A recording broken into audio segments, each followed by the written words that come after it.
Mass Grave Horizon is the debut full-length from Excarnated Entity, and this is a originally Seattle-formed death doom metal band, or just death metal band, that have relocated to Seattle in the interim between their 2019 demo and now, and they've subsequently switched around the lineup quite a bit, to the point where the vocalist bassist is now the vocalist guitarist, and they've introduced a couple new people in there. So different guitarists, different sounds, different everything for the most part, but the composers are the same. So this album really does reflect what they had started with Stillborn and Ash, and what they're kind of continuing with this record. Now, the initial sound was, I think, a little bit more basic, simple, a little bit more barbaric in its movements and style. And this album has picked up from that sort of onward to Golgotha sort of feeling, and emphasized traditional doom metal elements, whether they are British or United States-based interests. And that has added quite a lot of melodic value to some of these songs, some depth to the actual doom metal riffing that takes place here. And in general, this is a stronger overall showing compared to their demo, which was very atmospheric and raw and whatnot. And it's a good way to make a demo stand out, is to make it kind of loud and right up front.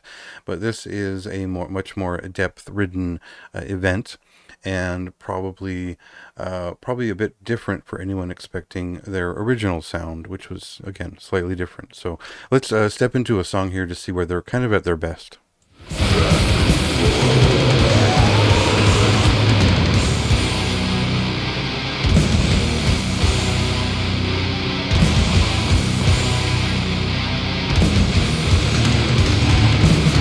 So if you're a fan of Cenotaf's first album, the Mexican band, or Funebrarum at their more doomed and calmer moments, there's a lot that you would like about this record, in the sense that it does have that sort of death doom touch to it. It does have the aggression of death metal all over it in good measure.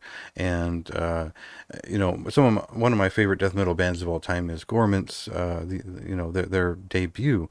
So not to mention Bolt Thrower and Amorphous and things like that. So this fits into that kind of Finnish feeling death metal area, while also having that incantation-esque side to it. A lot of those things traded off in influence back in the late 80s and early 90s.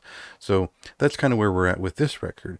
There is a little bit of a hint of early, like, Paradise Lost and Cathedral in there, not so much in the use of keyboards all that much, but more the doom metal riffs and the traditional doom metal influences, as I'd said before. So really, the appeal of this record should be very straightforward for fans of death doom metal. I think that the fact that this band has riffs, they have some memorable songs, they've got a lot of very strong lead guitars. And I think that's the big addition to this record beyond the demo, is that there are leads that really carry you through the entire song. And the vocals have changed a little bit of their timbre, but most of all, the guitar work has changed quite a bit. So I like this change. I think it's very strong showing for a first album. It's very professional. Obviously, these guys have been around for a while and they know what they're doing. And the addition of the new members on bass and whatnot have obviously made a difference, along with the professional production values. So if you're looking for like a top level but still underground death doom metal album, this is a great choice. It's very solid. I think front to back there isn't a bad moment. There's no dragging songs. And there's a lot of unexpected interest.